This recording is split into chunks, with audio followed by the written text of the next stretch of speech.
సోనియా గాంధీ ఏం చేసింది ఈ రాజశేఖర రెడ్డి కుటుంబానికి ఒకసారి వినండి. ఒక 1 minute సమ్మరైజ్ చేసేస్తా. రాజశేఖర రెడ్డి గారిని దోషిగా ఛార్జ్ షీట్లో పెట్టారు. అంటే బ్రతికుంటే ఆయన జైల్లో పెట్టేవారు.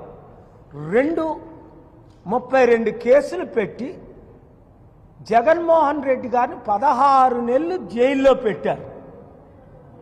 3 విజయమ్మని ప్రతిరోజు వేధించారు, మనోవేదనకు గురి చేశారు. బ్రతికుంటుండగే ఆవిడ ప్రాణాన్ని పీల్చేశారు.